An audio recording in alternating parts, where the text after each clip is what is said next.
Welcome back and thank you for joining us on Daybreak on Trusted TV. It's time to have a conversation and the phone lines will be opened.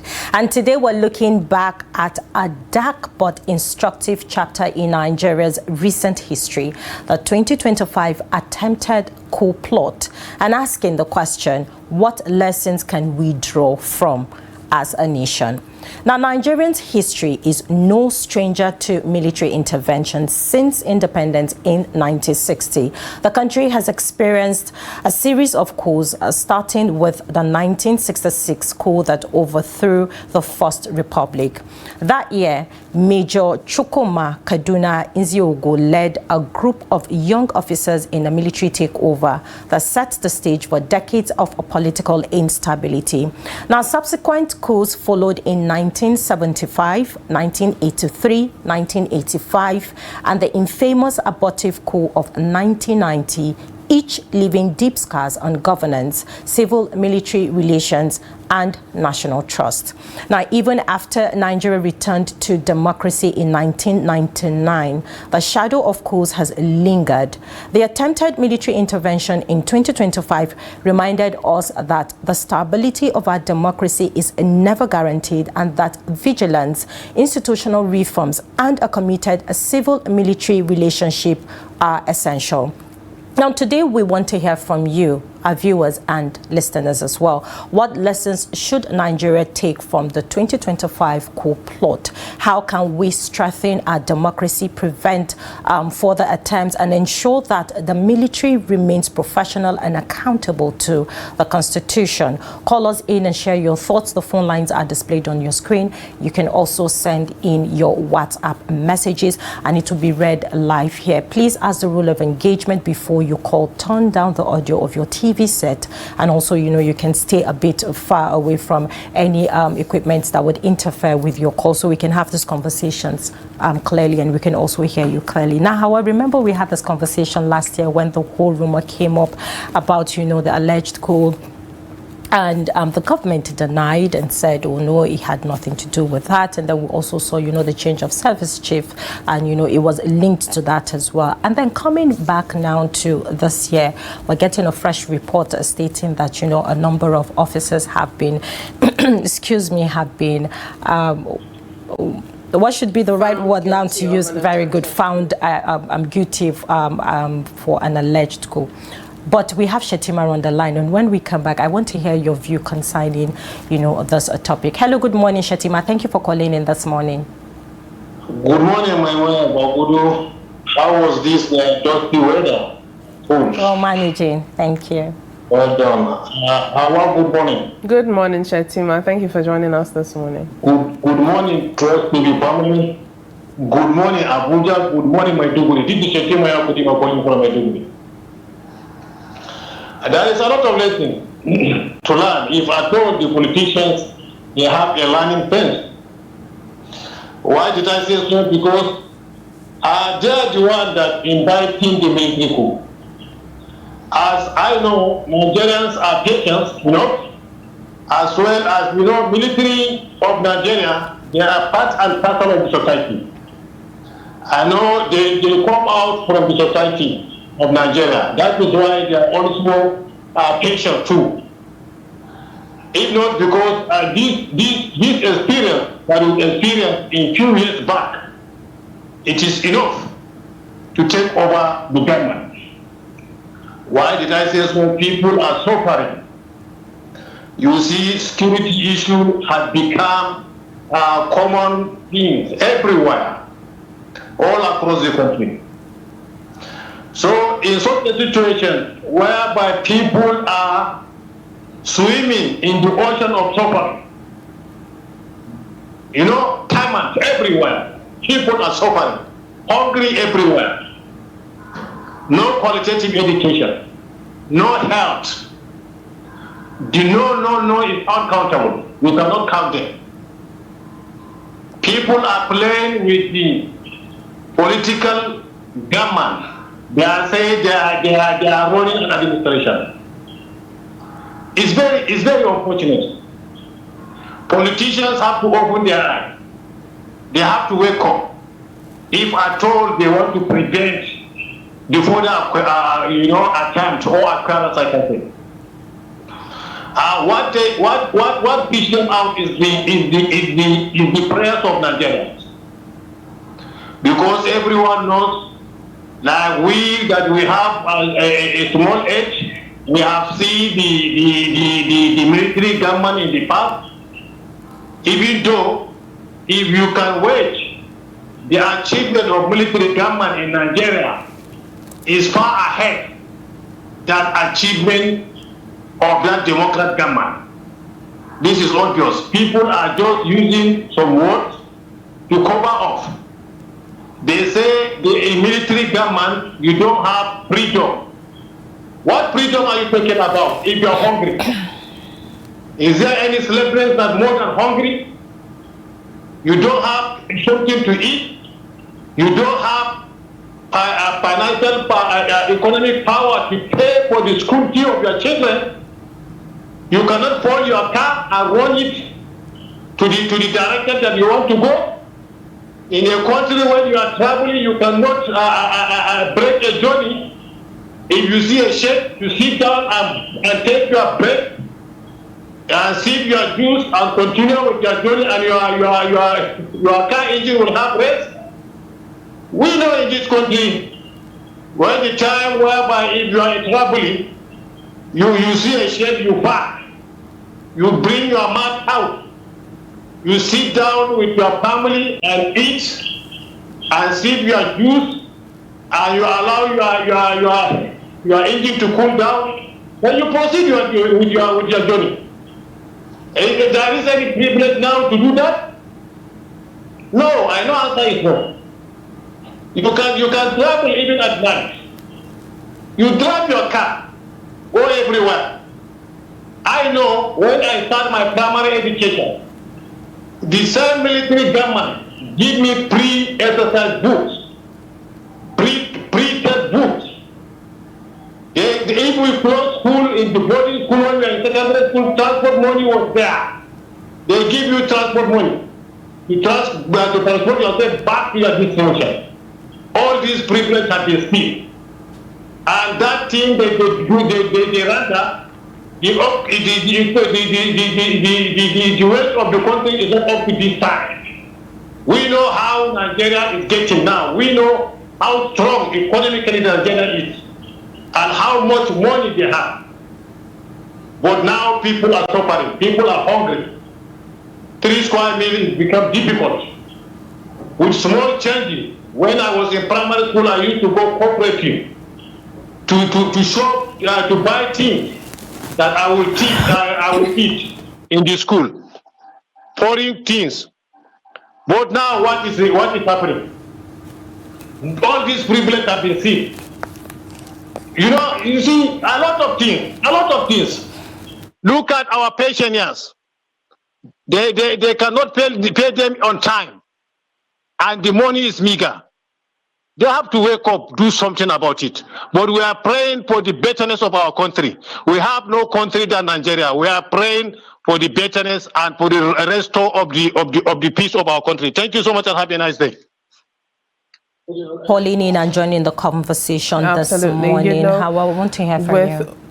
Something that Shetima made mention, it really jogged my memory of, I believe I would say I don't have that much years, but it reminded me of a time where, there was a time where we would have road trips all through northern Nigeria, and we would, as he mentioned, have stops, sit, have a lunch or a picnic, and then move on with our travel, because we had safer roads, we had a safer community, safer society, and Nigeria at large.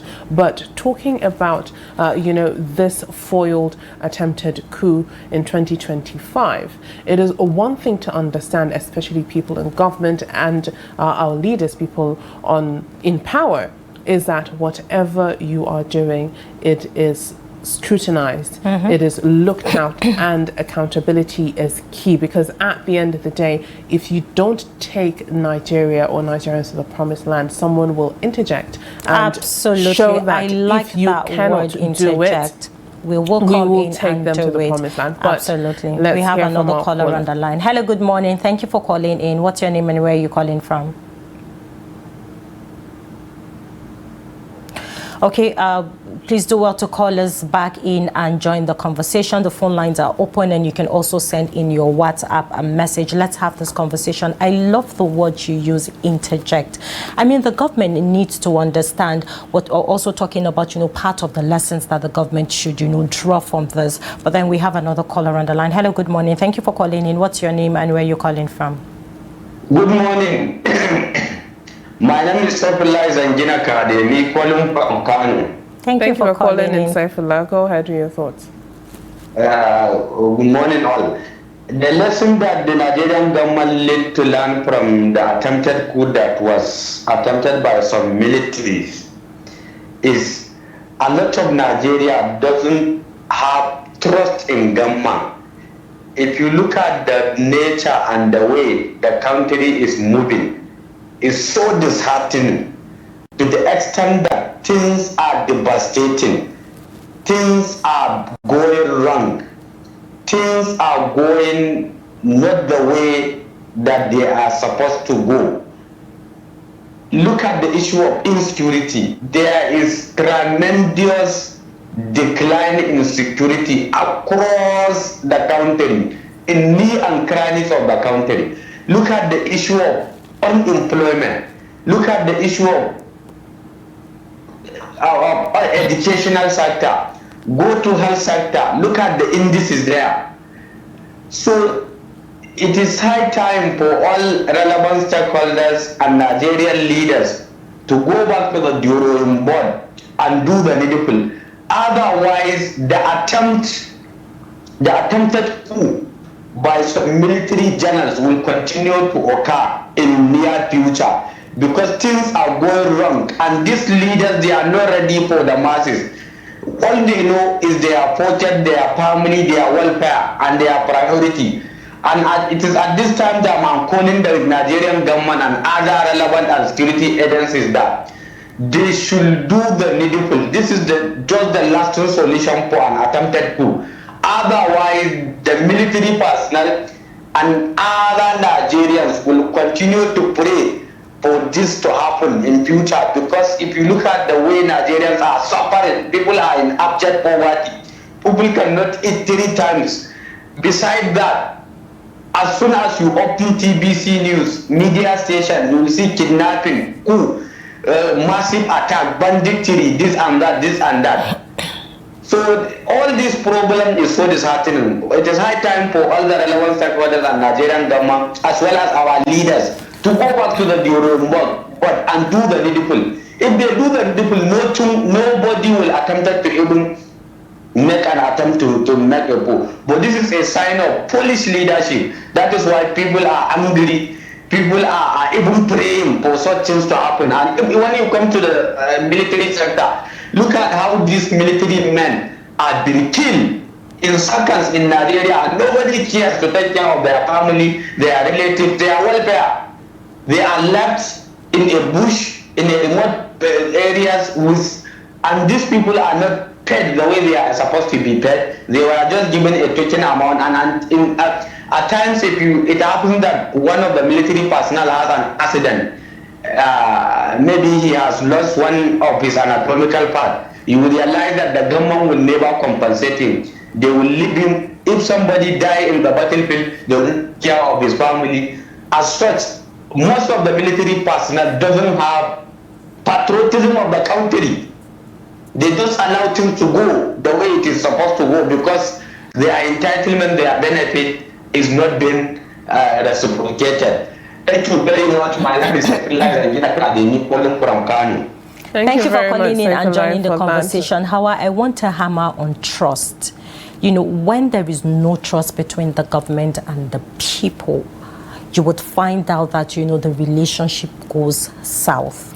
And it's quite devastating. It's quite devastating that it comes to a point where some Nigerians, or most Nigerians, if asked if they would prefer one or the other, they would choose the military. The military. Yes, due to the fact I mean, that we have lack had conversations and lack of dividend of democracy it's that not we there. are in. So it is a turning point and a learning moment for the government to understand that they need to sit up.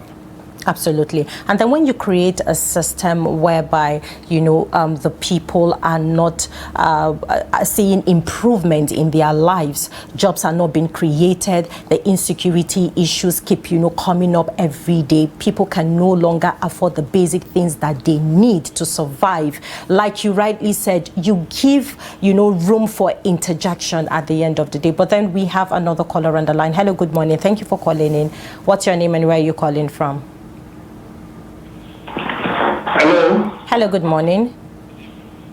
Good morning, Ade. Thank you for calling in. Good morning, Hauwa. How are you today? Good morning, Ade. Thank you for joining us this morning. Go ahead with your thoughts. Okay. I do agree with my brother, Adamu, on some certain issues. He called me yesterday to say, I will discuss this for this thing. That the whole are suffering are doing. Did they start suffering now in this no. To rebuild something that has been destroyed, under Buhari, 32 church members were given my own power. Those who are still being prosecuted under Buhari. So insecurity increased. Under the same government, Buhari, we witnessed the level of corruption that surpassed the one of Jonathan. In this way, you bring several of the 53 estates out in Abuja and apart the other money. The last one is still in charge, attend to us, and don't wait to be. We are going to go to Buhari every Friday to put the not in asset of more. Under Buhari, the trusted servant of Buhari, the authority general, who is the sailor, allowed the Maimuna made us to understand that what they have done is just a minor thing that they have embedded under the same government. And you expect that you are not to suffer? Then Tinubu came to repair. And to repair is not easy. I'm very objective. And now why I condemn this school, if you go online, you will see here that if you go up, I think we need food of today, that will be the need of Nigeria. Why do I say so? All the food water are from the north. No single one of south. What does that tell you? That means that if you do not pay for farmers to complete their 8 years, that's what people are saying online. It will have been a terrible thing. So, my point is, I condemn the coup totally. It's not good for us. It's not good for Nigeria. So I don't back it at all. That's why I say I disagree with the brother. If the coup has spread geographically, that everybody here will know it's a collective decision. But in what section? No, it's wrong. That's why I disagree with it. I know that people are suffering.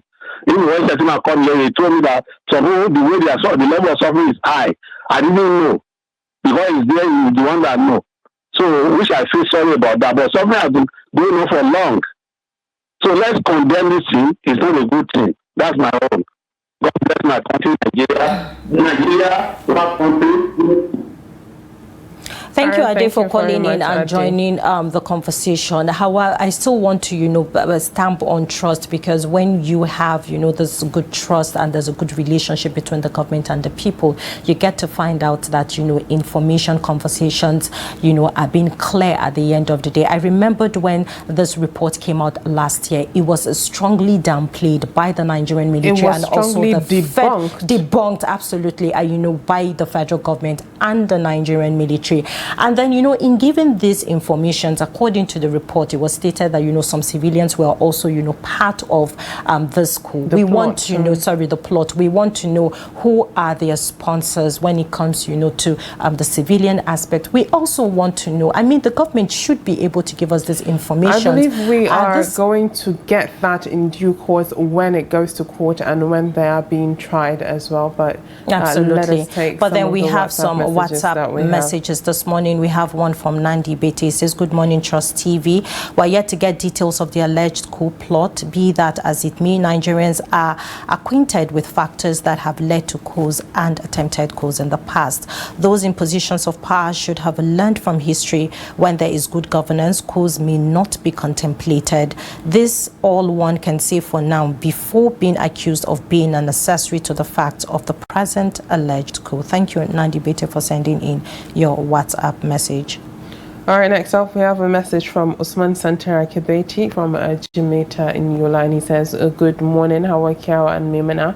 First, I wish to appreciate Faiza, the female Hausa traditional barber, for upholding the heritage of what our family are known in Hausa land, Wanzame. The topic, what are lessons learnt from the 2025 coup plot that was now revealed as there is really an attempt to unseat the present administration of President Bola Tinubu. Well, the lesson is that the politicians who find themselves at the helm of affairs have to really tighten their belts to do good for the people, because failure of good governance is a clear leeway for military takeover. Even the insecurity pervading the country is a cardinal ingredient that can lead the military to take over the reign of affairs of government. The Second Republic was truncated because of the way those who were elected were running their affairs at that time, similar to what is happening now. A lesson for politicians for 2027 to do the needful. If not, the military will strike. Remain blessed and have a nice day." Thank you very much, Usman Santaraki, for Another WhatsApp message from Prince Ahmed Yusuf Obangari in Abuja, Model City, Kwarimpa. He says, "Good morning, Trust TV facilitators. This is my humble contribution on this topic. The 2025 coup plot in Nigeria highlights several key lessons. Institutional neglect can fuel discontent." He says, "Grievances among military officers such as poor welfare and promotion stagnation can create an environment ripe for conspiracy. Intelligence gaps can have serious consequences. The alleged plot underscores the importance of effective intelligence gathering and response."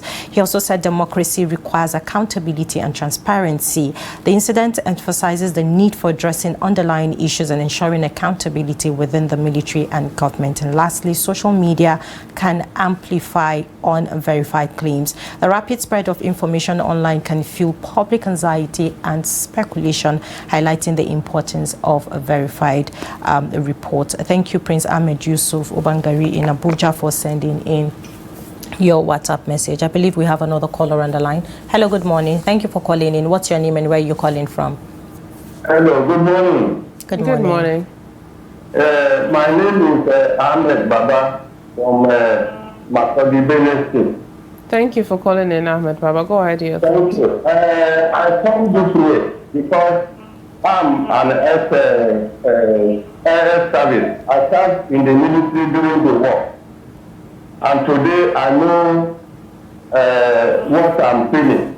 Thank you for your service. The problem of the coup in Nigeria is just because of the way the politicians are handling Nigeria. As you are aware, not too long ago, a colonel in the army, a brigadier was killed. A first military officer who must have served no less than 30 years was killed. And today, I'm sure nobody talks about him again. And you see these politicians, arrogantly, they'll be talking as if the whole country is in their pocket. If I'm a comic, see the way we say is boasting, that is as if the whole country is a father and many others. Who does within a shop when they become trillionaires? And they are talking to people, they are regarding other people as if they are not human beings. And they use people's money like you say you use this, you brought this work, you brought Professor Dr. this man, PDP brought him to this, he brought him to, as if he goes to capture the people's money. They use people's money to defeat the. So what I'm talking are politicians who meant to provide good things for Nigeria. For people who have made their sacrifice, I think if in the army, you not during the military, you cannot even the head of state that Buhari, IDP and many others who will make the road that they do the work. So that they cannot come to Nigeria and say, I can't boast that they can do this, they can do that. So these politicians, they know where they make money and they regard Nigeria as the others are not human beings. If people say they want military, people do it's worse than better than military, I disagree. Even though I'm not in support of it. But all I'm saying is that our politicians is meant to live in Nigeria, that whatever opportunity they have, there is not because of their strength, it's not because of their mind. During the war, we know ourselves.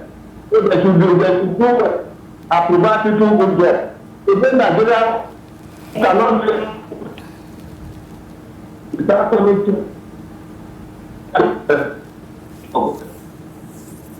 And I think we have to let that call go. It's not a big clear, but thank you for calling in and joining the conversations, and to everyone who called in as well and who sent in their WhatsApp message. Thank you so much. We'll take a break now, and when we come back, we'll be having a discussion segment on 2025 Coup Plot analysis on implications on democratic governance. Do stay with us. We'll be right back.